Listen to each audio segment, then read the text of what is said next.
안녕하세요, 김호준입니다. 지난 월요일 부동산 문제는 어릴 적부터 사유재산과 공동체 윤리라는 별도의 교과를 통해 관점을 만들어줘야 하는 문제라고 얘기한 적이 있습니다. 어떤 분이 그 이야기를 듣고 제게 이런 말을 했습니다. 부동산과 공동체가 무슨 상관인가.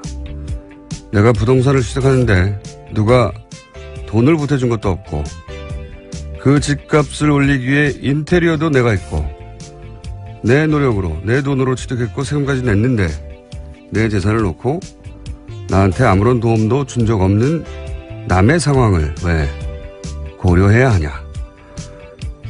반만 맞는 말입니다. 그렇게 취득한 부동산의 가치는 본인의 노력과 그 집에 들어간 재료값의 합이 아니죠. 그 가치는 그런 노력과 재료에 더해 그 입지 등 주변 수많은 요소들의 복합된 가치가 만들어낸 거죠. 그런데 그 도로, 교통 편의, 교육, 공원, 그 주변 환경은 시도, 국가재정이 만들어낸 겁니다. 그리고 그 재정은 그 공동체가 벽출한 돈으로 만든 거죠. 그 부동산의 가치가 사유재산인 건 분명하나 조금만 생각해보면 그게 전부 혼자서는 결코 만들어낼 수 없는 가치인 겁니다. 그래서 부동산은 사유재산의 관점만으로는 풀 수 없다. 사유재산과 공동체적 윤리가 긴장관계 속에서 해법을 찾아야 한다. 그런 이야기죠. 사실 어려운 이야기가 아닙니다. 우리가 그런 걸 배우지 않았을 뿐이죠. 김호준 생각이었습니다.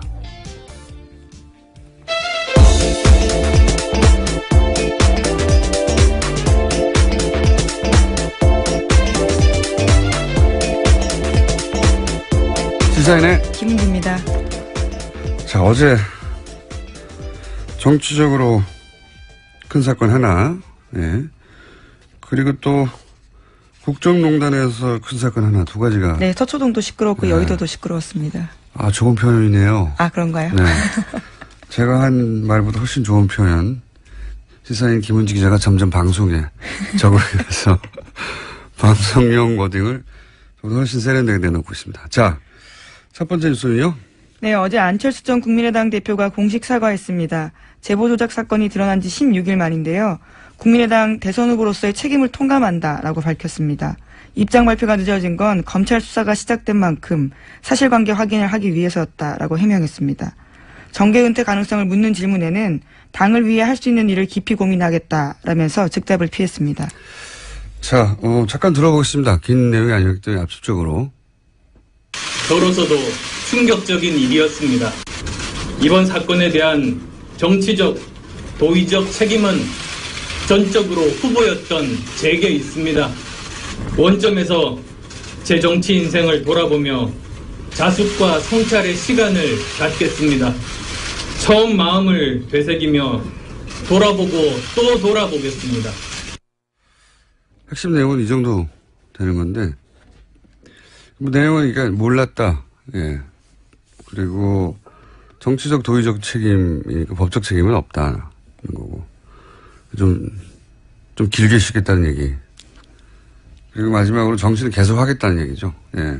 그렇게 요약될 수 있는데, 보통은 이제 좀 늦어진 입장 표명에 대해서는 보통은, 지금이라도 한 것이 다행이다. 보통 이렇게들 말하는데, 그래서 저는 늦어진 이유가 그 기자회견의 내용에 들어가 있는가 굉장히 궁금했어요. 그러니까 이준서 전 최고가 구속되지 않았더라면, 혹은 구속 여부가 바꾼 내용이 있느냐. 그래야지 이유가 나오잖아요. 근데 아무리 읽어봐도 그게 없어요. 그러니까 구속이 됐는데 안 됐더라면, 혹은 구속됐기 때문에 바뀔 만한 내용이 있는가. 그러면 구속영장과는 무관하게 바뀔 내용이 없다는 건 사건 초기에 진작에 했어야 했던 내용만 있는 거거든요. 이렇게 되면은 그게 지연돼서 읽게 된 것은 지금까지 굉장히 많았는데, 당도 계속 그 지문을 받고 본인도 그런 추궁을 당하고, 그렇게 지연해서 얻게 되는 게 없는 거예요. 그 안에 내용도 없고 실질적으로 당에서도 아마 그 안 전 대표의 입장 표명이 어떤 돌파구가 되어 주기를 기대했을 텐데 그런 내용, 그런 역할이 없는 거죠, 여기서. 네, 그래서 어제 국민의당도 개인 입장의 사과라고 선을 그었습니다. 이렇게 위기가 닥쳤을 때 정치적, 그걸 해결하지 못하는 리더는 리더십을 잃게 됩니다. 저는 그런 맥락에서 안철수 전 대표 입지를 스스로 축소시키는 입장 표명이었다. 뭐 있어야 되거든요. 어느 쪽으로든. 이런 정도의 내용으로 왜 이렇게까지 끌었는지 잘 모를 내용이었어요. 이 정도까지 끌었으면 어떤 방식으로든 그러려고 했구나 라는 나름의 승부수가 나와야 되거든요. 그게 뭐 정리한 테니까 그게 아니어도 그랬구나 하는, 모두가 다 납득하지 않더라도 어쨌든 저런 방식으로 이 국면을 돌파하려고 하는 거구나 하는 게 보여져야 되는데, 그게 없으면 그 리더를 바라보고 같이 따라갈 수가 없잖아요. 그래서 제 생각에는 그 입장 표명은 입지를 굉장히 축소시키는 입장 표명이었고, 다시 정치 전면에 서는데 시간이 꽤 걸리겠다. 생각보다 많이 걸리겠다. 그런 생각을 들게 하는 기자회견이었습니다. 예. 제 점수는 낮습니다. 아주. 예. 자, 이렇게 돌파구가 되는 뭔가 포인트가 있었어야 했는데 그게 너무 없었다. 예. 국민의당 반응은, 그러니까 이게 개인 입장의 사과라고 선을 그은 이유 중에 하나가 그게 없었던 거죠. 같이 보조를 맞춰서 돌파를 할 수 있는 내용이 없었으니까. 그러면서 이전에 했던 그 대응 방식, 이게 이제 추미애 대표 가이드라인이다, 정치 공작이다, 이걸 반복했죠. 네? 네, 계속해서 박주성 국민의당 비대위원장 같은 경우에는 문재인 정부의 정치검찰 1호 사건으로 기록되고도 남는다고 생각한다라고 밝혔습니다. 그러면서 문준용 씨 특혜 의혹도 함께 규명해야 한다면서 당 차원의 특검 법안을 오늘 공개하겠다고도 밝혔습니다. 그 사과 대상이 이제 국민도 있고 당원도 있고, 근데 1차적으로는 이제 문준용 씨가 돼야 되는데 문준용 씨 이름을 거론하지 않은 것도, 네, 당사자라는 워딩 정도로 썼죠. 안철수 전 대표가요. 그걸 그렇게만 표현하고 만 것도 대단히 어정쩡한 거거든요. 아예 빼거나 아니면 직접, 왜냐하면 공격할 때는 다 이름을 썼잖아요. 예. 그런데 입장 표명에는 이렇게 두리뭉실하게 넘어가는 것도 이것도 깔끔하지 않습니다. 왜냐하면 특검하자고 이제 나오고 있죠. 야3당 공조에서. 특검은 사실 불가능해요. 이거는 정치적 제스처인데 공소시효도 지났고, 그리고 민주당이 합의에 줄 리도 없고요. 네, 더불어민주당은 물타기라고 일축하고 있습니다. 단순히 내용적인 물타기가 아니라 불가능하거든요. 불가능하다는 걸 모르지 않아요. 네, 청와대도 어제 수용 불가하다고 입장 낸 바가 있고요. 또. 이거 되지도 않고 법적으로도 구성이 안 되는 건데 주장하는 겁니다.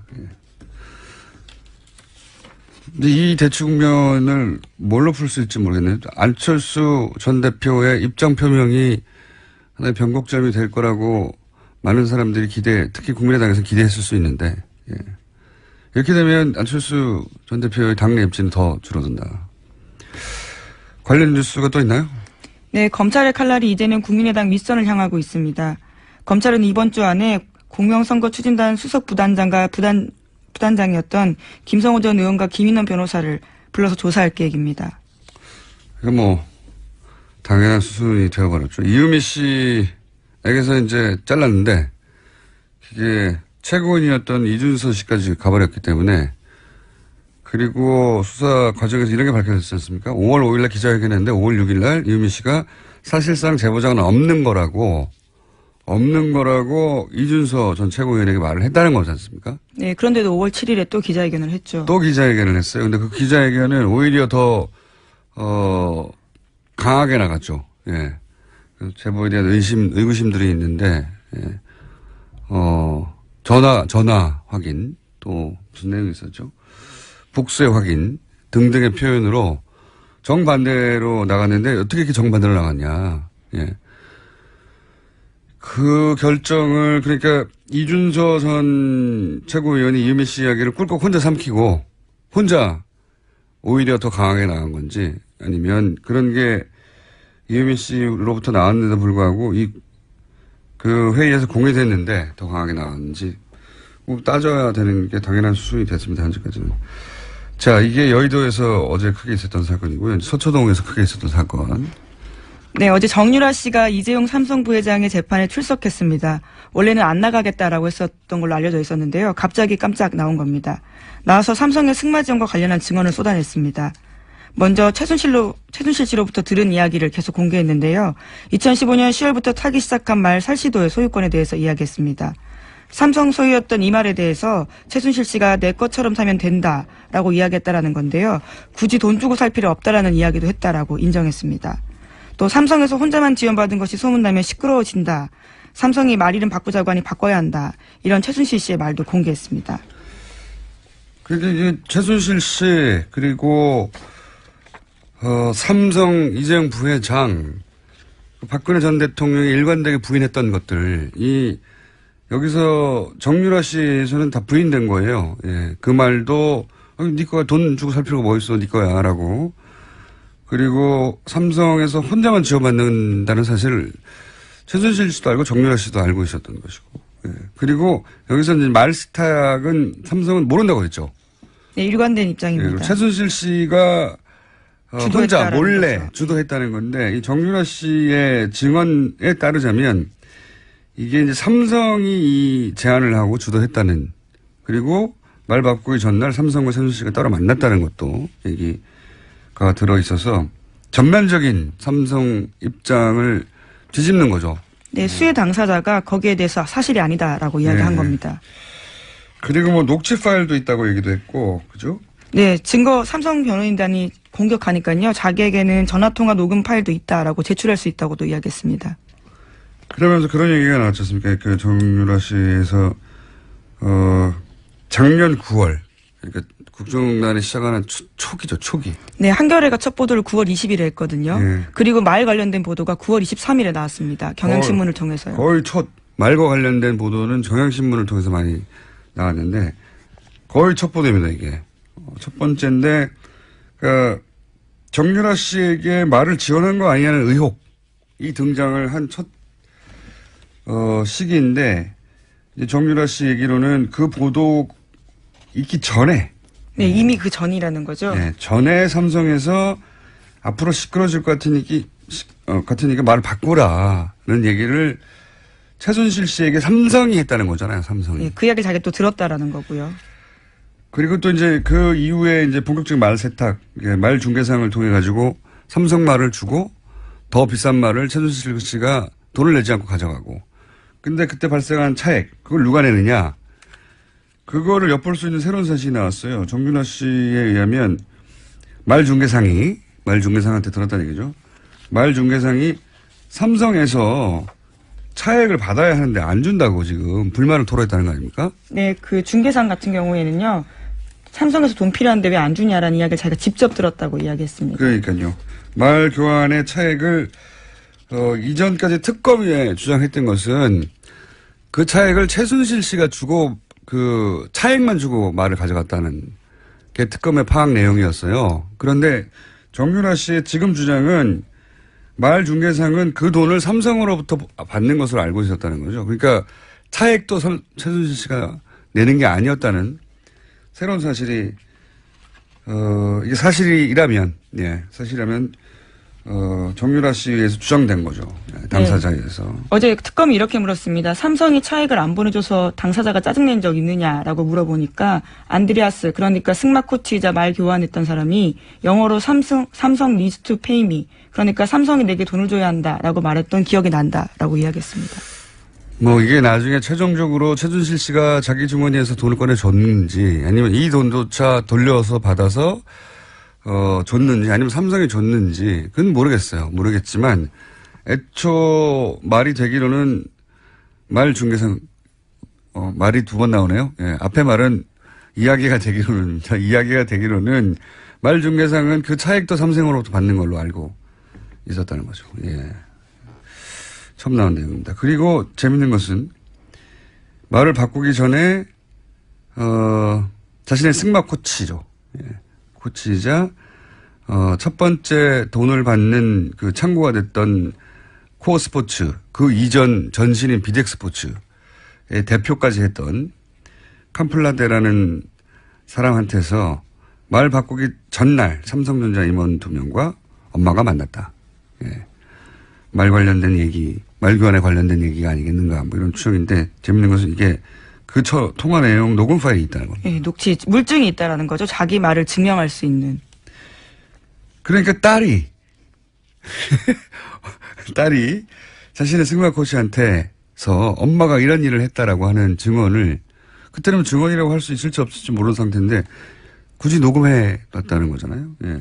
우리가 아는 전형적인 모녀 관계를 보면 안 된다는 생각을 굉장히 큰 스펙타클한 사건입니다. 근데 이것만 해도 스펙타클한데 이 증언이 이루어지는 과정은 더 스펙타클해요.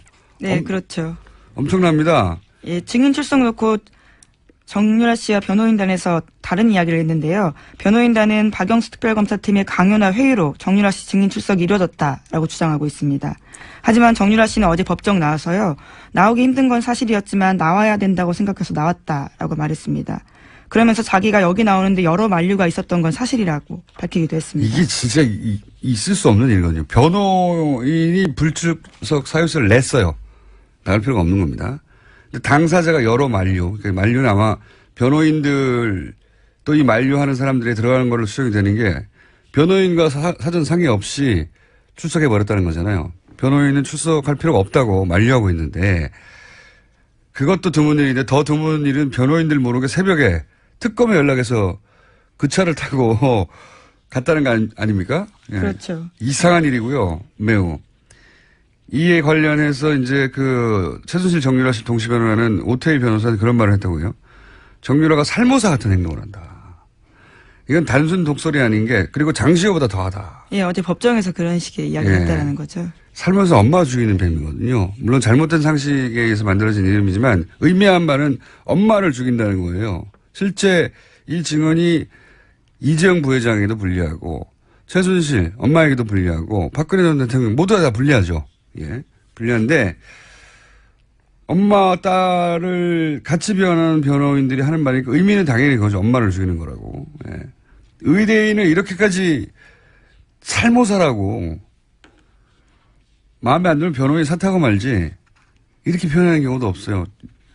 이상한 점 더 있어요. 김경재 변호사가 정유라 씨가 새벽 5시 혼자 이경재 나가서. 변호사. 이경재 변호사가 동시 변호하고 있죠. 정유라가 새벽 5시 혼자 나가서 빌딩 앞에서 성명불상자들의 승합차를 타고 갔다. 이렇게 얘기했잖아요. 왜 이상하냐면 그 시간에 혼자 빌딩을 나간 걸 변호인이 어떻게 알죠?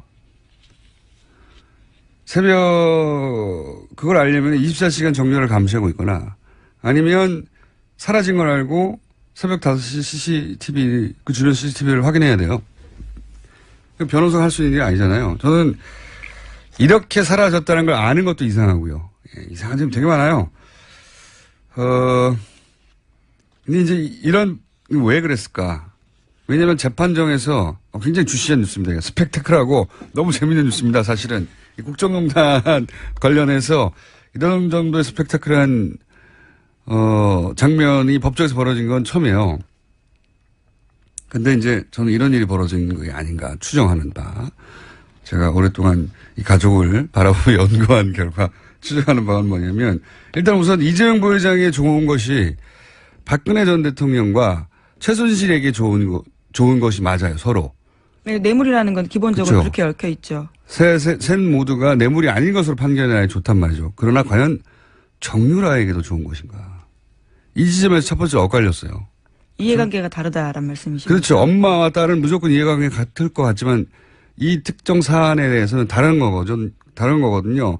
왜냐하면 정유라 씨가 계속 그 증언을 거부하면 3차 영장. 네, 이번에 그럴 가능성도 있는 상황이었습니다. 네. 그런데 이재용 부회장에게 불리한 증언을 막 해버리면 특검이 영장을 청구할 이유가 사라지죠. 그 첫 번째 동기가 있는 것 같고 또 하나 주목할 지점은 장시호보다 더하다라는 표현을 쓰잖아요.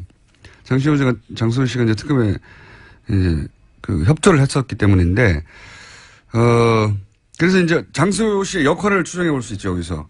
장시호 씨에게 내가 다 겪어봤는데, 이런 가이드, 이게 너한테 가장 이득이 되는 길이야. 이런 코치가 있었을 수 있다. 그리고 세 번째 포인트는 제가 보기에 이게 굉장히 중요한 포인트인데, 입증할 수는 없어요. 입증할 수는 없는데 저는 강력히 의심합니다. 장시호 씨 협조가 처음 등장했을 때 제가 했던 말 중에 하나가 뭐냐면 전통적인 가족관계 속에서는 바라보지 말고 항상 돈의 관점을 여기 추가해서 바라봐야 된다. 지금까지도 입증된 바는 없지만 저는 여전히 의심하고 있는데 여기에도 돈이 관련돼 있다. 라고 저는 추정하는 바인 것이 자신들의 부모 세대, 최태민 할아버지 1세대라고 하면 최순실 씨와 그 자매들은 2세대잖아요. 장시호 정윤은 이제 3세대예요. 부모 세대는 사회적으로 법적으로 사실상 끝이 났다라고 판단하고 이제 자신들 성인이 됐고 자신들이 자신의 삶을 일구는 데 필요한 물적 토대도 필요하고 본인들이 보아온 것도 있고 옆에서 안원구 전 대구국세청장이 박근혜 전 대통령 일과 최순실 일가 자산을 추적하면서 느낀 점을 공통점을 이렇게 얘기했어요. 직업이 없는데 돈이 너무 많다고. 예. 그런 환경에서 평생 자란 3세대거든요. 더군다나 2세대가 이 최태민 씨를 살해하고 그 재산을 차지했다고 하는 최태민 씨 아들의 주장도 있었죠. 그런 류의 주장 여전히 하고 있습니다. 이 일가가 돈에 대해서 가지는 개념, 집착 이런 거는 우리가 상상하는 수준하고 다르다. 그러면 어떻게 구체적으로 돈과 관련된 이야기란 말이냐? 이건 다음 편에 제가 좀 더 정리하여. 돈이 관련이 있다. 돈이 관련 없이 이렇게 극적으로 드라마틱하게 입장 변화가 있을 수 없다라고 저는 봅니다. 일단 거기까지 해놓고요. 이 사건은 앞으로 재밌게 드라마틱하게 스펙트럴하게 네, 등장부터 깜짝이었습니다. 30분 전에 갑자기 나온 거거든요. 재판장도 뒤늦게 알았다라고 합니다. 그러니까요. 그리고 특검도 이렇게까지 진술할 줄 몰라서 깜짝 놀랐다고 하고 그 현장에 있었던 기자들도 어리숙하고 바보 같은 정유라가 아니라 굉장히 차분하게 자기 이야기를 했다고 합니다. 굉장히 차분하게 자기가 필요한 말 논리적으로 딱딱 했다는 거예요. 예. 우리는 정유라 씨를 잘 모르고 있을 수도 있습니다. 자, 벌써 시간을 많이 썼네요. 예. 제목만 언급하고 지나가죠. 예. 네, 박근혜 전 대통령이 오늘 내일 재판도 불출석할 예정이라고 합니다. 네 번째 발가락을 다치셨다는 거잖아요. 예, 발가락 인대 부상이 구체적인 불출석 사유입니다. 네 번째 발가락 인대. 네. 이걸로 구치소에 있는데 재판정에 나가야 하는 피의자들이 전국의 다른 모든 피해자들이 이걸로 가능하겠어요, 불출석이? 네, 안 됩니다. 발가락 발목 전체가 다쳐도 나갑니다. 자, 허탈감 느낄 수밖에 없는 뉴스죠. 그리고 안봉원 이재만 전 비서관 이재만 기소됐다. 네. 예. 두 사람 다 청문회 나오지 않았다라는 혐의로 재판에 넘겨진 겁니다. 특검이 얼마나 촉박하게 끝이 나는지 알 수 있는 겁니다. 이 두 비서관이 청문회에 나오지 않았다는 혐의를 기소된 거예요. 예. 다른 게 아니라. 네. 당시에 사춘기 딸 사생활 침해 우려된다. 이런 식의 이야기를 대면서 나오지 않았었습니다. 자, 제목 하나 읽고 끝냅시다. 예. 네, 트럼프 장남이 러시아에 접촉했다는 이메일이 공개가 돼서 파문이 일고 있습니다.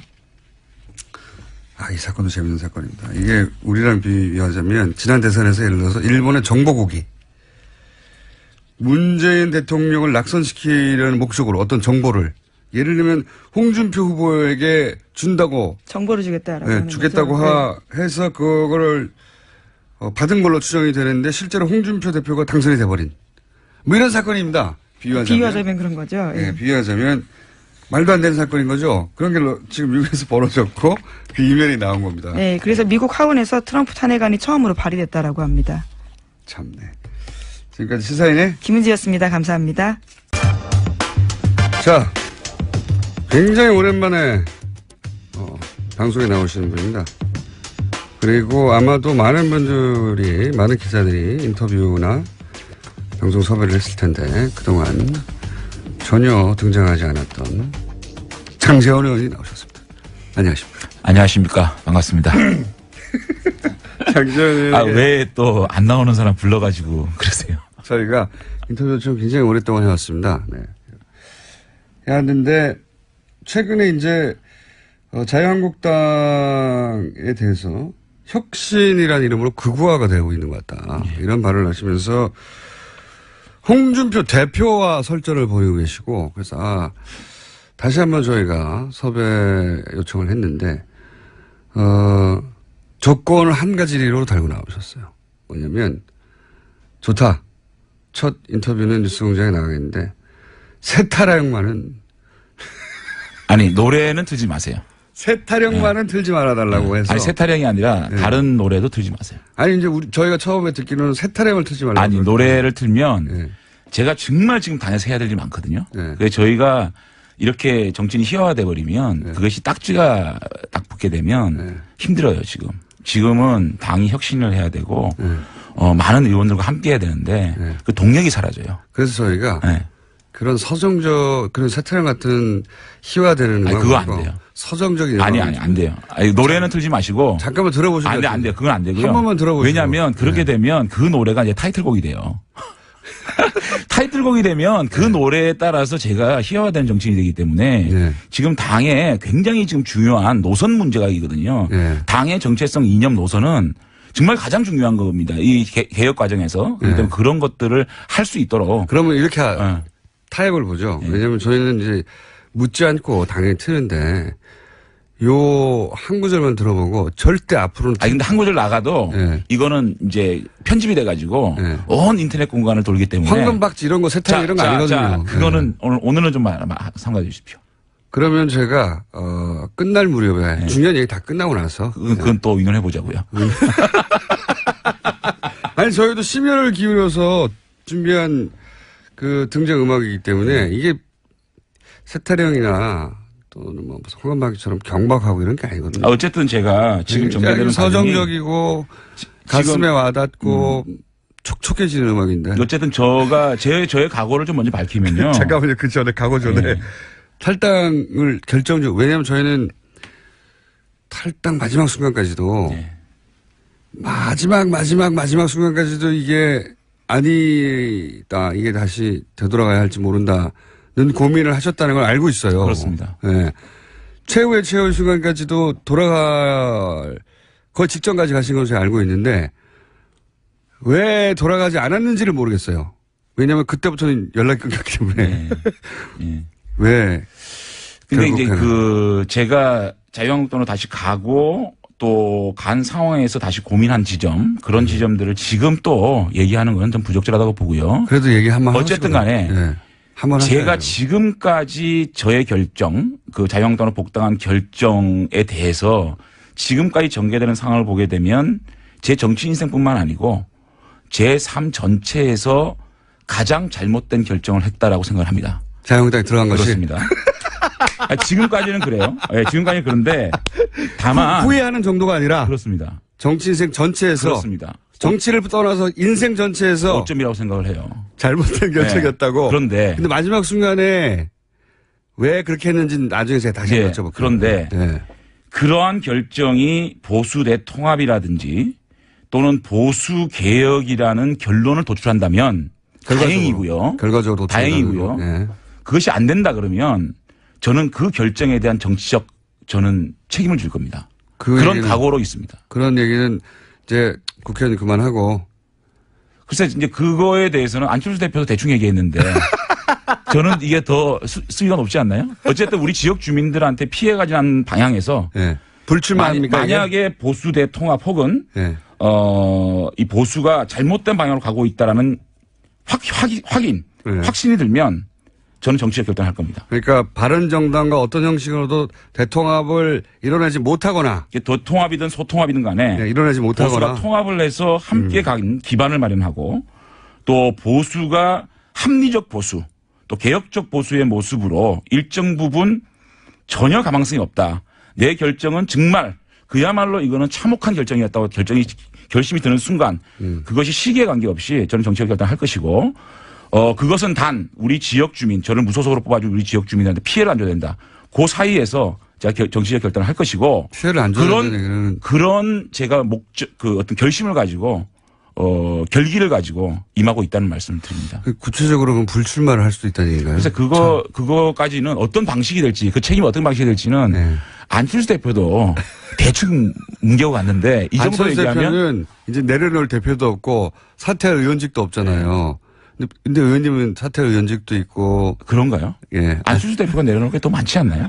내려놓으려고 해도. 그러니까 제가 국회의원 그만두는 것보다 안철수 대표가 정기 은퇴하는 게 더 큰 뉴스 아닌가요? 그렇긴 하죠. 그렇죠. 그렇긴 한데. 그러니까. 본인 의원님은 내려놓으실 게 있긴 있잖아요. 의원직. 그런가요? 예. 근데 그렇게 무책임하게 내려놓으면 지역 주민들을 대신할 수 있는 어떤 네. 이런 게 없기 때문에 그 민의는 또 받들어야 되니까 고민하겠습니다. 그러면 예를 들어 탈당하고 나서 무소속으로 남는다든가. 하여튼 여러 가지로 제가 그 정치적 결단을 하려고 합니다. 정치적 결단. 자, 어쨌든 각오는 이겁니다. 대통합 후회하지만 이미 벌어진 일이고 그렇다면 이 상황에서 내가 바른정당과 자유한국당의 어떤 방식으로든 보수가 통합하는 길을 열거나 아니면 자유한국당이 이 길로 가는 건 아닌데 내 힘으로 막을 수 없다는 게 확인되거나 그러면 정치적 결단을 하겠다. 그러니까 그게 같은 맥락이에요. 네. 그러니까 보수 통합이라는 부분하고 우리 당이 자유한국당이 개혁정당으로 개혁적인 모습으로 변한다는 건 같은 거거든요. 왜냐하면 자유한국당이 지금의 모습으로는 바른정당이 절대 통합 안 합니다. 네. 그러니까 자유한국당이 먼저 바른정당이 흔쾌히 함께할 수 있도록 하는 게 우선이잖아요. 그렇게 되면 저는 풀리고 저는 그런 바탕을 만든 결정이었다면 제가 정치를 더 할 수 있겠지만 이런 상황으로 가가지고 제가 지금까지 해왔던 노선, 지금까지 보여줬던 국민들에 대한 모습들하고 전면 부정되는 거기 때문에 제가 스스로 정치 결단을 안 하더라도 저는 선거에서 심판받겠죠. 그 3년이 남았지 않습니까? 그러니까 그런 결단을 생명이 3년이나 연장되는데. 어떤 시점에 확인이 된다 스스로. 어떻게 확인을 하죠? 그러니까 그거는 확인이 되겠죠. 지방선거를 지나고 지방을 지나고 전혀 당이 변하지가 않고 또 보수가 지리멸렬해져 가지고 괴멸될 시점이 오면 그거는 일부 정치인들 책임 있는 정치인들이 책임을 지고 자리를 비워야 새로운 분들로 수혈이 되는 것이고 그 수혈 속에서 다시 태어날 수 있는 거 아니겠습니까? 그런 작지만 그런 책임을 지겠다는 각오가 없이는 이 문제는 해결이 안 된다고 생각합니다. 자, 그러면 말씀을 정리해 보면 적어도 지방선거를 전후하여 국민들이 보기에 자유한국당이 변했구나 혹은 바른정당과 자유한국당 일부가 됐던 전체가 됐던 다시 합칠 만한 토대를 내가 마련했다. 이게 확인이 되지 않는다면 그 시점쯤에는 내가 어떤 정책 결단을 할 것이다. 시점에 대해서는 아직까지 말씀을 드릴 수가 없고요. 네. 하여튼 각오는 그렇다. 그렇습니다. 예. 그것이 3년 후에 있는 총선 때까지 지속되지는 않을 것이다. 어떤 그 중간에 내 결단이 있을 수 있다. 그것은 국민들이 도저히 우리 보수 진영이 가망성이 없다고 생각하면 그런 분들이 책임져야 될 그 겁니다. 지표가 뭡니까? 여론조사입니까? 아니면 본인에게 오는 문자에 씁니까? 지표. 그거는 일반적인 상식에서 보편적인 상식에서 바라보면 될 겁니다. 그래도 그 상식은 뭐 해석 나름이라 네. 아직 그 정도의 결기를 가지고 그 결기가 구체적으로 그래서 지금 많은 의원들이 필요합니다. 저 혼자 이 문제는 해결할 수가 없고 일단 그 탄핵 부분에 대한 분명한 어떤 그 해석 이런 것들이 먼저 필요할 것 같고요. 그런 것들을 단계적으로 해 나가야 된다고 봅니다. 자, 그러면 그 안에서 바른정당과 함께 했던 사람들이 그때 가졌던 생각, 그거를 지금 자유한국당 내에서 구현해 보고 싶으신 건데, 이제 이왕 아시니까. 지금 최근에 이제 자유한국당의 이제 혁신위원장이라고 오신 분, 유석춘 교수 위원장에 대해서, 당의 혁신한 이름으로 극화되는 것 같다라고 표현하셨잖아요. 예. 이게 어떤 의미입니까? 제가 그 페이스북에 그걸 올렸을 때 홍준표 대표께서 이 극우의 개념을 다시 한번 보고 비판해라 이렇게 말씀하셨잖아요. 네. 그러면서 어저께 대변인 논평 나온 거 보니까 극우의 개념을 말씀하시더라고요. 네. 뭐 이탈리아의 무솔리니 예. 또 파시즘, 네. 극단적인 인종주의, 폭력 이런 얘기 하시는데 일반적인 우리가 극우라 그러면 네. 우측에 있는 분들 중에서 가장 우측에 있는 분을 일반적으로 극우라 그러잖아요. 일반론으로 가게 되면. 그럼 현대사회에서 폭력이 있을 수가 있나요? 감옥에 가야죠. 그렇기 때문에 노선이 가장 오른쪽에 있는 사람을 극우라 보면 그게 전체주의고 국가주의고 안보 측면에서 좀 강한 강경 노선, 강연 일변도 이런 것들, 이런 분들을 극우라 그러잖아요. 그런데 유석춘 위원장 같은 경우에는 유신 부분에 있어서 독재를. 국가의 위기를 극복하기 위한 수단이었다. 이렇게 얘기하는 것들이잖아요. 그게 가장 어떻게 보면 국가들 위기를 이 표명함으로 인해서 개인적인 인권을 억제는 이런 것들을 미화하는 것이 극우죠. 독재를 위한 거죠. 사실. 그리고 북한 문제를 선제적으로 타격할 수 있다. 그럼 무력 통일도 하자는 얘기인지 이게 극우잖아요. 결국은 제가 볼 때는 이런 것들을 극우로 저는 칭했다는 말씀을 드리고 결국은 제일 중요한 게 보수의 위기가 어떻게 왜 왔습니까? 탄핵 때문에 왔습니까? 국정농단 때문에 왔습니까? 국정농단 때문에 온 거 아닙니까? 이것에 대해서 정치 보복이다. 그럼 그건 누가 보복을 했죠? 정치 보복을? 국민들이 한 겁니까? 그래서 3분의 2 국회의원들이 탄핵 소추를 발의하고 또 만장일치의 헌법재판소의 결정을 무시하는 이런 사고가 만약에 우리 자유한국당의 개혁의 방향이라 그러면은 제가 가장 먼저 청산 대상이 돼야 된다고 생각한다는 제가 말씀을 드린 겁니다. 그리고 이런 말씀도 하셨어요. 유석춘 교수.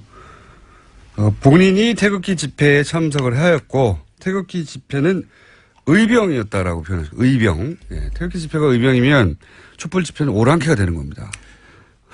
저희는 저희의 개혁의 시작은 예. 탄핵에 대한 인정부터 해야 되는 겁니다. 지금 우리 자유한국당이 가장 쉬운 방법이 태극기 집회 논리를 가지고 그분들을 결집시키는 것이 가장 쉬운 방법입니다. 그거를 하고 있죠. 그러니까 예. 그런 것들을 아깝고 아쉽고 힘들지만 그것을 잘라내지 못하면 우리 자유한국당은 거기서 가치는 15% 20% 정도에서 끝난다. 그래서 저는 그런데 이미 유석춘 위원장이 혁신을 하려고 들어왔는데 그분이 그런 생각을 하는 분이면 이미 명백해진 거 아닙니까? 보겠다는 거는 네. 앞으로 혁신위원회 임명 그리고 자신의 그러한 사상이나 노선 이념을 자신의 개인적인 생각이라고 말씀하셨거든요. 그렇기 때문에 개인의 이념이나 사상이나 역사인식을 당의 당헌당규나 정강정책에 반영되면 안 된다는 게 제 주장이고요. 혁신위원회 임명과 혁신의 하는 과정을 지켜보겠다는 것이고요. 제가 말씀드리는 혁신의 가장 시작은 뭐냐. 제가 가장 주장하는 거는 지난 9년간 대한민국의 국민들이 우리 보수에 얼마나 많은 표를 주고 얼마나 많은 도움을 주셨습니까? 그런데 지난 9년 동안 우리 보수가 정권을 잡아가지고 양극화가 해소됐습니까? 일자리가 많아졌습니까? 외교를 잘했습니까? 안보를 잘했습니까? 아무것도 잘못했잖아요. 그렇기 때문에 국민들은 정권을 바꾼 겁니다. 이 민심을 철저하게 9년간 우리가 정책적으로 정치적으로 또 권력을 운영하는 데 있어서 뭘 잘못했는지 먼저 이것을 백서로 만들어서 국민 앞에 반성하는 것이 먼저다. 그거를 실천하지 않고 우리 9년간 보수 정권이 국민 앞에 잘못한 것 이거 자복하고 반성하고 그거를 낱낱이 우리가 그거를 국민한테 보고하지 않으면 혁신의 시작이 되지 않는다. 저는 이렇게 주장하는 겁니다. 그런데 개인적인 생각이라고 했지만 개인적인 생각과 다른 일을 하라고 어떤 분을 모셔오지는 않잖아요. 다만 이미 시작된 거 아닌가요? 물론 예. 그래서 제가 우려를 표한 거고요. 예. 가장 중요한 게 역사인식, 유신이라든지 대북 문제라든지 이런 걸 바라보는 인식과 또 가장 중요한 탄핵. 그 문제는 뭐냐면 지금까지 우리 보수 정당이 산업화 보수가 있었고요. 그다음 민주화 보수가 있었잖아요. 그런데 지금 산업화 보수는 보수보다는 민주화 보수가 그동안 한나라당, 새누리당 이끌어온 건 사실이거든요. YS의 어떤 정신을 좀 많이 이어받은 부분인데 지금 다시 산업화 보수로 회귀하려고 하는 모습인 겁니다. 박정희 시대로. 예. 이런 것들을 우리가 어떻게 규정할 것이냐는 부분하고 최근에 있었던 탄핵 이것이 보수의 계매를 가지고 오는 또 국정농단이 보수의 계매를 가지고 오는 가장 터닝 포인트인데 이것을 어떻게 규정할 것이냐. 이것이 가장 중요한 포인트거든요. 자, 위원장이 이렇게 임명된 거에 대해서 제가 강한 입장 표명을 했습니다. 자, 그럼 앞으로 혁신위원들이 어떻게 구성될 것이냐, 또 혁신위가 어떻게 구성될 것이냐, 그런 것들을 어떤 결정을 할 것이냐. 의원총회에서 얘기하고 만약에 유신에 대한 역사적인 판단, 또 이 국정농단에 대한 판단을 당이 잘못 판단한다 그러면은 그거는 노선 투쟁을 할 수밖에 없는 상황 아니겠습니까? 혹시 이렇게 강하게 부딪혀가지고 출당 당하시려는 계획 아니에요, 혹시? 글쎄요, 그게 이제 그렇게 되면 결국은 청산 대상이 되겠죠. 그러니까. 네. 나를 청산시킬 사람이 왔다. 이렇게 해서 출당당해야 되겠다. 그런 다음에 바른정당이 나를 주석하라. 이런 혹시 계획이 아니신가? 그러니까 첫째는 저는 이제 보수 혁신의 이제 그 단계를 첫째는 우리가 반성 백서 9년간의 우리 보수 정권이 잘못했던 거 반성 백서를 내서 국민 앞에 보고를 드려야 되고요. 두 번째는 당내 혁신. 당내 혁신은 당무감사를 통해서 인적 청산. 세 번째는 보수 대통합. 네 번째 우리가 이제 할 수 있는 일이 여당에 대한 감시. 사실은 지금은요, 우리가 문재인 정권을 아무리 얘기를 해도 너나 잘해라 그러거든요. 메신저로서의 신뢰가 떨어진 겁니다. 메신저로서의 신뢰를 먼저 확보하는 것이 먼저고 그 다음에 정권을 견제하고 비판할 수 있는 힘이 생기잖아요. 지금 현실적인 힘은 있어요. 100석이 넘기 때문에. 그 힘이 107석의 힘보다 너무 작은 힘인 거예요. 그거를 동력을 확보하기 위해서는 우리가 9년간의 반성과 당내 혁신이 먼저 돼야 그다음에 보수 통합을 해가지고 기반을 마련해야 문재인 정권을 감시를 하죠. 문재인 정권이 잘못된 부분을 감시하지 못하는 야당이 필요 없지 않습니까? 그런 것들을 하기 위한 단계 저는 이렇게 제시를 하는 겁니다. 그러니까 이게 미필적 고의한 출당을 다 하시려는 어떤 치밀한 계획하에 지금 출당은 다 해왔자 제가 어디 가겠습니까? 그냥 낭인되는 거죠. 그럼 장재현 의원님과 비슷한 문제의식을 가진 분들이 당내에 있습니까? 저는 많다고 봅니다. 결국은 탄핵이라는 부분을. 많다고 본다는 것은 짐작이시잖아요. 그 표현은. 아, 그렇죠. 직접- 이번에 유석준 위원장이 임명되고 난 이후에 많은 분들을 만났고 또 많은 분들과 통화를 했고 많은 분과 교감을 했습니다. 만약에 탄핵 부분에 대해서 규정이 정치 보복이었다는 규정이 되어진다면 이미 말은 그렇게 나왔는데요. 아니요. 그거는 개인적인 의견이겠다고 규정을 했기 때문에 네. 된다면 지금 5, 60명에 달하는 자유한국당의 탄핵 찬성파들이 있습니다. 네. 이분들과 그룹핑이 되겠죠. 그분들과 바른정당이 합쳐질 수도 있다. 아니 그렇게는 보기 힘들고요. 어쨌든 보수 대통합을 해야 된다. 그렇기 때문에 그러한 국정농단에 대한 우리의 반성을 기반으로 하고 또 그런 역사인식들을 바로 잡아가는 과정이 필요하다. 그런 것들이 제가 노선투쟁이라고 알겠습니다. 생각합니다. 노선투쟁을 하시겠다는 의지가 충만하고 그게 정말 명백히 실패한다는 게 확인되면 나는 이제 책임을 지겠다 정치적 그렇습니다. 그런 말씀이신데 그럼 노선투쟁을 같이 할 사람 새도 있어야 되고 예. 그런데 지금 홍준표 대표는 당대표가 됐음에도 이 정우택 원내대표 이쪽 노선 당대표가 됐는데도 이쪽이 밀리는 듯한 양상이에요. 저는 홍준표 혼자서, 대표께서 예. 그 탈당하기 전날 심야 회동에서 예. 3가지 말씀하셨어요.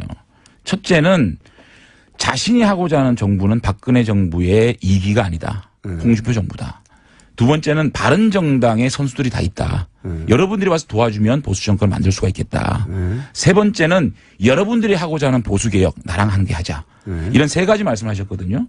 그 부분에 대해서 홍준표 대표님께 어떤 뜻이었는지 다시 한번 여쭤볼 생각입니다. 홍준표 대표하고 어떤 의미에서 같은 편이 될 수도 있는 상황 아닙니까? 그렇게 가면 편하죠. 예. 저희 입장에서는 사실은 홍준표 대표께서 당 어떤 그 내부의 지지 세력이 없는 상황에서 저희들이 함께 한다 그러면 정말 편한 길을 갈 수 그런 있겠죠. 제안을 안 해보셨어요, 홍준표 대표한테? 근데 그런 것들이 지금 어떤 의미가 있을까? 뭐 그래도 혼자 하는 것보다 당대표 손을 잡는 게 낫지 않습니까? 그래서 예. 대표님께 지금 제가 독대를 한번 신청을 할 생각입니다. 아, 이 방송을 통해서 하시는 겁니까, 지금? 아니 제가 여러 요소로 말씀을 요소로. 드리고 있습니다. 같은 낙에 있는데 뭐, 그냥 쭉 들어가서 만나면 되는 거 아니에요? 그렇겠죠. 예. 그러니까, 그걸 결심까지 하실 일은 아니, 아니에요. 결심은 아니고요. 어쨌든 제가 한번 터놓고 네. 말씀드릴 기회를 가지려고 합니다. 나오신 김에 이제 앞으로 저희 방송에 자주 나와서 욕 문자도 많이 받으시고 그러면 좋겠고요. 바른정당에 남아있는 분들에게 혹시 하고 싶은 얘기는 없어요? 일단은 그렇게 황영철 선배한테 제가 여러 번 말씀을 드렸어요. 내가 형님하고 같이 돌아가지 못해서 미안하고 또 형님이 외롭게 돌아가는 데 대해서 참 가슴이 아프다라는 말씀을 드렸고 어쨌든 제가 바른정당과 함께 할 수 있는 그런 마중물 역할을 제가 하겠습니다. 형님은 거기서 그때 왜 못 돌아가신 거예요? 거의 돌아가실 뻔 했잖아요. 예. 결정적으로 가족입니까? 동지들입니까? 환경입니까? 뭡니까? 카테고리가?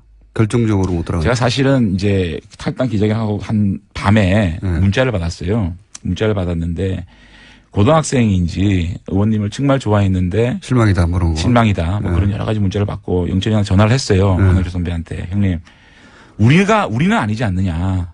우리가 이렇게 국민들한테 실망을 드리고 어떻게 정치를 하겠냐. 나도 그렇게 생각한다. 내일 자기는 기자회견 하겠다. 그래 놓고 본인은 왜 다시 갔냐고요. 아니 그래서 이제 그거는 제가 좀 이따 말씀을 드릴게요. 언제요? 예, 제가 다음 주에요? 또 나오라고요? 네. 아니, 이제 기왕 기기를 들어섰는데, 예. 제가 보기에는, 기록을 깰 수 있지 않을까. 다시 김성태 의원이 세웠던 기록이 있는데 네.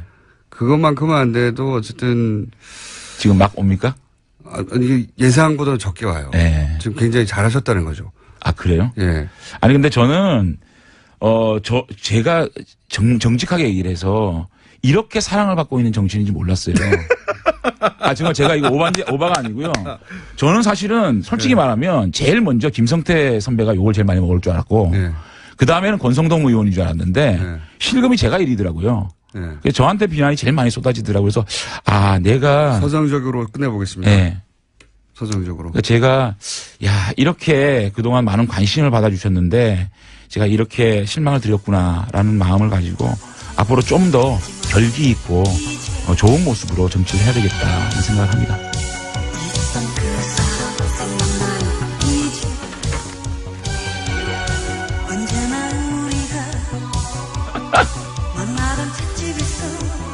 이 무슨 노래죠? 장재현 의원이었습니다.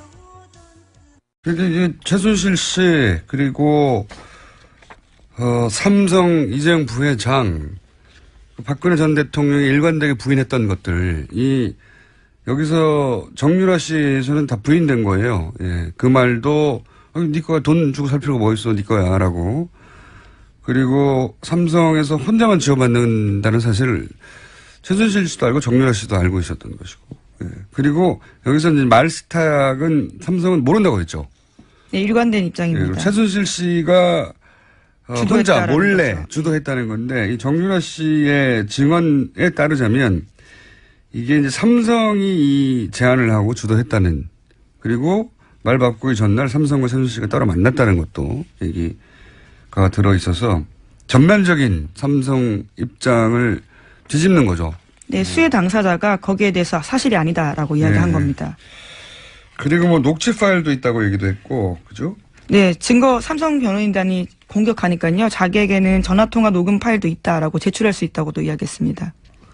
그러면서 그런 얘기가 나왔지 않습니까? 그 정유라 씨에서 작년 9월 그러니까 국정농단이 시작하는 초기죠, 초기. 네, 한겨레가 첫 보도를 9월 20일에 했거든요. 네. 그리고 말 관련된 보도가 9월 23일에 나왔습니다. 경향신문을 통해서요. 거의 첫 말과 관련된 보도는 경향신문을 통해서 많이 나왔는데 거의 첫 보도입니다, 이게.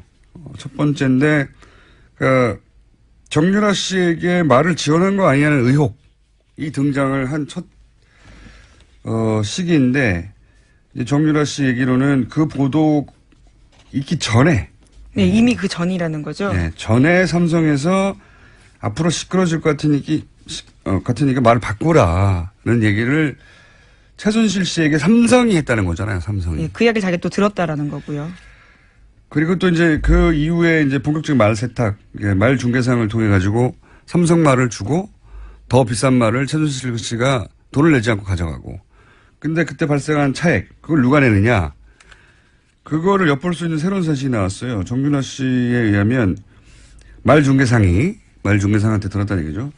말 중개상이 삼성에서 차액을 받아야 하는데 안 준다고 지금 불만을 토로했다는 거 아닙니까? 네, 그 중개상 같은 경우에는요. 삼성에서 돈 필요한데 왜 안 주냐라는 이야기를 자기가 직접 들었다고 이야기했습니다. 그러니까요. 말 교환의 차액을 이전까지 특검위에 주장했던 것은 그 차액을 최순실 씨가 주고 그 차액만 주고 말을 가져갔다는 게 특검의 파악 내용이었어요. 그런데 정유라 씨의 지금 주장은 말 중개상은 그 돈을 삼성으로부터 받는 것으로 알고 있었다는 거죠. 그러니까 차액도 최순실 씨가 내는 게 아니었다는 새로운 사실이 이게 사실이라면 정유라 씨에 의해서 주장된 거죠. 당사자에 의해서. 네. 어제 특검이 이렇게 물었습니다. 삼성이 차액을 안 보내줘서 당사자가 짜증낸 적 있느냐라고 물어보니까 안드레아스, 그러니까 승마코치이자 말 교환했던 사람이 영어로 삼성 needs to pay me, 그러니까 삼성이 내게 돈을 줘야 한다라고 말했던 기억이 난다라고 이야기했습니다. 뭐 이게 나중에 최종적으로 최순실 씨가 자기 주머니에서 돈을 꺼내줬는지 아니면 이 돈조차 돌려서 받아서 줬는지 아니면 삼성이 줬는지 그건 안녕하세요, 김호준입니다. 지난 월요일 부동산 문제는 어릴 적부터 사유재산과 공동체 윤리라는 별도의 교과를 통해 관점을 만들어줘야 하는 문제라고 얘기한 적이 있습니다. 어떤 분이 그 이야기를 듣고 제게 이런 말을 했습니다. 부동산과 공동체가 무슨 상관인가. 내가 부동산을 시작하는데 누가 돈을 보태준 것도 없고 그 집값을 올리기 위해 인테리어도 내가 했고 내 노력으로 내 돈으로 취득했고 세금까지 냈는데 내 재산을 놓고 나한테 아무런 도움도 준 적 없는 남의 상황을 왜 고려해야 하냐. 반만 맞는 말입니다. 그렇게 취득한 부동산의 가치는 본인의 노력과 그 집에 들어간 재료 값의 합이 아니죠. 그 가치는 그런 노력과 재료에 더해 그 입지 등 주변 수많은 요소들의 복합된 가치가 만들어낸 거죠. 그런데 그 도로, 교통 편의, 교육, 공원, 그 주변 환경은 시도 국가재정이 만들어낸 겁니다. 그리고 그 재정은 그 공동체가 격출한 돈으로 만든 거죠. 그 부동산의 가치가 사유재산인 건 분명하나 조금만 생각해보면 그게 전부 혼자서는 결코 만들어낼 수 없는 가치인 겁니다. 그래서 부동산은 사유재산의 관점만으로는 풀 수 없다. 사유재산과 공동체적 윤리가 긴장관계 속에서 해법을 찾아야 한다. 그런 이야기죠. 사실 어려운 이야기가 아닙니다. 우리가 그런 걸 배우지 않았을 뿐이죠. 김원준 생각이었습니다.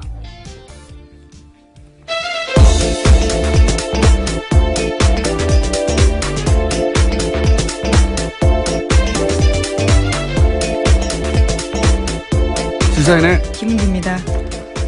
자, 어제 정치적으로 큰 사건 하나, 예. 그리고 또 국정농단에서 큰 사건 하나, 두 가지가. 네, 서초동도 시끄럽고 네. 여의도도 시끄러웠습니다. 아, 좋은 표현이네요. 아, 그런가요? 네. 제가 한 말보다 훨씬 좋은 표현. 시사인 김은지 기자가 점점 방송에 적응해서 방송용 워딩을 훨씬 세련되게 내놓고 있습니다. 자, 첫 번째 뉴스는요. 네, 어제 안철수 전 국민의당 대표가 공식 사과했습니다. 제보 조작 사건이 드러난 지 16일 만인데요. 국민의당 대선 후보로서의 책임을 통감한다라고 밝혔습니다. 입장 발표가 늦어진 건 검찰 수사가 시작된 만큼 사실관계 확인을 하기 위해서였다라고 해명했습니다. 정계 은퇴 가능성을 묻는 질문에는 당을 위해 할 수 있는 일을 깊이 고민하겠다라면서 즉답을 피했습니다. 자, 잠깐 들어보겠습니다. 긴 내용이 아니었기 때문에 압축적으로. 저로서도 충격적인 일이었습니다.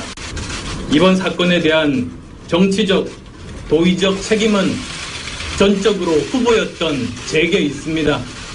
원점에서 제 정치 인생을 돌아보며 자숙과 성찰의 시간을 갖겠습니다. 처음 마음을 되새기며 돌아보고 또 돌아보겠습니다. 핵심 내용은 이 정도 되는 건데, 내용은 그러니까 몰랐다. 예. 그리고 정치적 도의적 책임, 법적 책임은 없다는 거고. 좀 길게 이제 국민도 있고 당원도 있고. 근데 1차적으로는 이제 문준용 씨가 돼야 되는데 문준용 씨 이름을 거론하지 않은 것도. 네, 당사자라는 워딩 정도로 썼죠. 안철수 전 대표가요. 그걸 그렇게만 표현하고 만 것도 대단히 어정쩡한 거거든요. 아예 빼거나 아니면 직접, 왜냐하면 공격할 때는 다 이름을 썼잖아요. 예. 그런데 입장 표명에는 이렇게 두리뭉실하게 넘어가는 것도 이것도 깔끔하지 않습니다. 왜냐하면 특검하자고 이제 나오고 있죠. 야3당 공조에서. 특검은 사실 불가능해요. 이거는 정치적 제스처인데 공소시효도 지났고, 그리고 민주당이 합의에 줄 리도 없고요. 네, 더불어민주당은 물타기라고 일축하고 있습니다. 단순히 내용적인 물타기가 아니라 불가능하거든요. 불가능하다는 걸 모르지 않아요. 네, 청와대도 어제 수용 불가하다고 입장 낸 바가 있고요. 또. 그러니까 되지도 않고 법적으로도 구성이 안 되는 건데 주장하는 겁니다. 근데 이 대치 국면을 뭘로 풀 수 있을지 모르겠네요. 안철수 전 대표의 입장 표명이 하나의 변곡점이 될 거라고 많은 사람들이 특히 국민의당에서 기대했을 수 있는데, 예. 이렇게 되면 안철수 전 대표의 당내 입지는 더 줄어든다. 관련 뉴스가 또 있나요? 네, 검찰의 칼날이 이제는 국민의당 윗선을 향하고 있습니다. 검찰은 이번 주 안에 공명선거 추진단 수석 부단장과 부단장이었던 김성호 전 의원과 김인원 변호사를 불러서 조사할 계획입니다. 그 당연한 수순이 되어버렸죠. 이유미 씨에게서 이제 잘랐는데, 이게 최고인이었던 이준서 씨까지 가버렸기 때문에, 그리고 수사 과정에서 이런 게 밝혀졌지 않습니까? 5월 5일날 기자회견했는데 5월 6일날 이유미 씨가 사실상 제보자는 없는 거라고 이준서 전 최고위원에게 말을 했다는 거지 않습니까? 네, 그런데도 5월 7일에 또 기자회견을 했죠. 또 기자회견을 했어요. 근데 그 기자회견은 오히려 더, 강하게 나갔죠. 예. 그 제보에 대한 의구심들이 있는데, 예. 전화 확인, 또 무슨 내용이 있었죠? 복수의 확인 등등의 표현으로 정반대로 나갔는데 어떻게 이렇게 정반대로 나갔냐. 예. 그 결정을 그러니까 이준서 전 최고위원이 이유미 씨 이야기를 꿀꺽 혼자 삼키고 혼자 오히려 더 강하게 나간 건지 아니면 그런 게 이유미 씨로부터 나왔는데도 불구하고 그 회의에서 공개됐는데 더 강하게 나갔는지 따져야 되는 게 당연한 수순이 됐습니다. 현재까지는. 자, 이게 여의도에서 어제 크게 있었던 사건이고요. 서초동에서 크게 있었던 사건. 네, 어제 정유라 씨가 이재용 삼성 부회장의 재판에 출석했습니다. 원래는 안 나가겠다라고 했었던 걸로 알려져 있었는데요. 갑자기 깜짝 나온 겁니다. 나와서 삼성의 승마 지원과 관련한 증언을 쏟아냈습니다. 먼저 최순실 씨로부터 들은 이야기를 계속 공개했는데요. 2015년 10월부터 타기 시작한 말 살시도의 소유권에 대해서 이야기했습니다. 삼성 소유였던 이 말에 대해서 최순실 씨가 내 것처럼 사면 된다라고 이야기했다라는 건데요. 굳이 돈 주고 살 필요 없다라는 이야기도 했다라고 인정했습니다. 또 삼성에서 혼자만 지원받은 것이 소문나면 시끄러워진다. 삼성이 말 이름 바꾸자고 하니 바꿔야 한다. 이런 최순실 씨의 말도 공개했습니다. 그랬어요. 모르겠지만 애초 말이 되기로는 말 중에서 말이 두 번 나오네요. 예, 앞에 말은 이야기가 되기로는 말 중개상은 그 차액도 삼성으로부터 받는 걸로 알고 있었다는 거죠. 예. 처음 나온 내용입니다. 그리고 재밌는 것은 말을 바꾸기 전에 자신의 승마 코치죠. 예. 코치이자 첫 번째 돈을 받는 그 창구가 됐던 코어 스포츠 그 이전 전신인 비덱 스포츠의 대표까지 했던 캄플라데라는 사람한테서 말 바꾸기 전날 삼성전자 임원 2명과 엄마가 만났다. 예. 말 관련된 얘기, 말 교환에 관련된 얘기가 아니겠는가 뭐 이런 추정인데 재밌는 것은 이게 그 통화 내용 녹음 파일이 있다는 겁니다. 예, 녹취 물증이 있다라는 거죠. 자기 말을 증명할 수 있는. 그러니까 딸이 자신의 승마 코치한테서 엄마가 이런 일을 했다라고 하는 증언을 그때는 증언이라고 할 수 있을지 없을지 모르는 상태인데 굳이 녹음해 놨다는 거잖아요. 예. 우리가 아는 전형적인 모녀 관계를 보면 안 된다는 생각을 굉장히 큰 스펙타클한 사건입니다. 근데 이것만 해도 스펙타클한데 이 증언이 이루어지는 과정은 더 스펙타클해요. 네, 그렇죠. 엄청납니다. 예, 증인 출석 놓고 정유라 씨와 변호인단에서 다른 이야기를 했는데요. 변호인단은 박영수 특별검사팀의 강요나 회의로 정유라 씨 증인 출석이 이루어졌다라고 주장하고 있습니다. 하지만 정유라 씨는 어제 법정 나와서요. 나오기 힘든 건 사실이었지만 나와야 된다고 생각해서 나왔다라고 말했습니다. 그러면서 자기가 여기 나오는데 여러 만류가 있었던 건 사실이라고 밝히기도 했습니다. 이게 진짜 있을 수 없는 일이거든요. 변호인이 불출석 사유서를 냈어요. 나갈 필요가 없는 겁니다. 근데 당사자가 여러 만류, 그러니까 만류는 아마 변호인들 또 이 만류하는 사람들이 들어가는 걸로 수정이 되는 게 변호인과 사전 상의 없이 출석해 버렸다는 거잖아요. 변호인은 출석할 필요가 없다고 만류하고 있는데 그것도 드문 일인데 더 드문 일은 변호인들 모르게 새벽에 특검에 연락해서 그 차를 타고 갔다는 거 아닙니까? 예. 그렇죠. 이상한 일이고요. 매우. 이에 관련해서 이제 그 최순실 정유라 씨 동시 변호하는 오태희 변호사는 그런 말을 했다고요.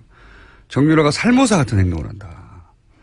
이건 단순 독설이 아닌 게 그리고 장시호보다 더하다. 예, 어제 법정에서 그런 식의 이야기를 예. 했다라는 거죠. 살면서 엄마 죽이는 뱀이거든요. 물론 잘못된 상식에 의해서 만들어진 이름이지만 의미한 바는 엄마를 죽인다는 거예요. 실제 이 증언이 이재용 부회장에게도 불리하고 최순실 엄마에게도 불리하고 박근혜 전 대통령 모두 다 불리하죠.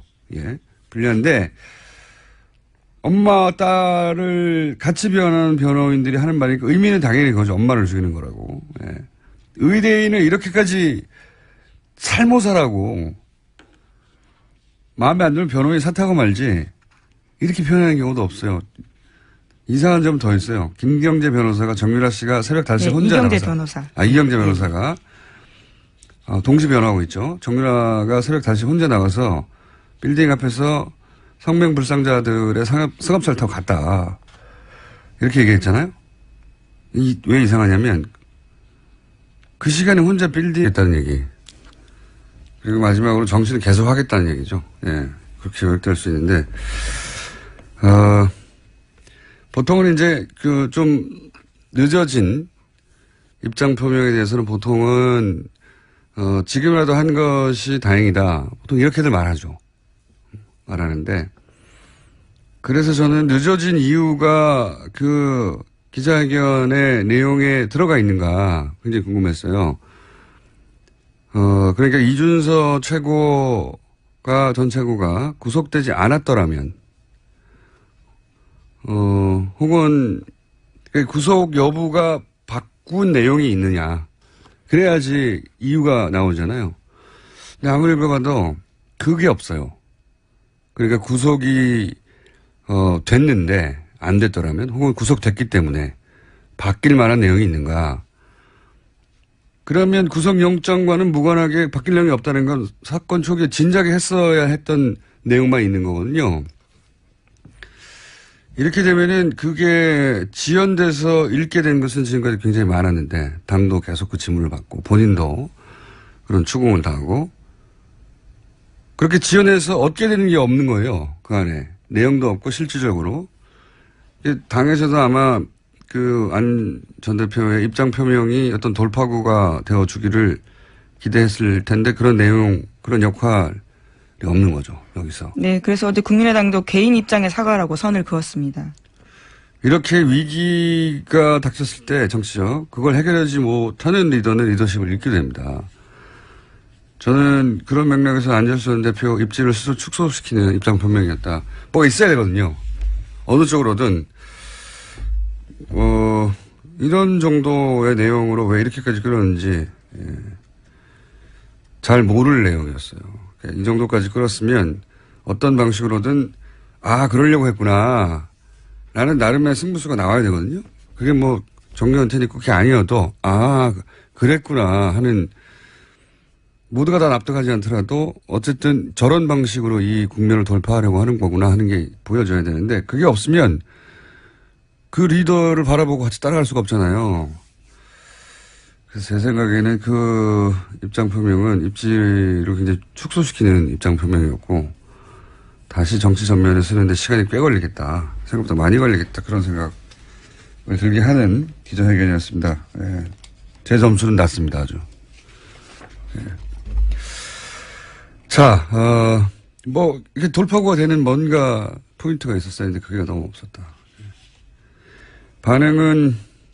국민의당 반응은, 그러니까 이게 개인 입장의 사과라고 선을 그은 이유 중에 하나가 그게 없었던 거죠.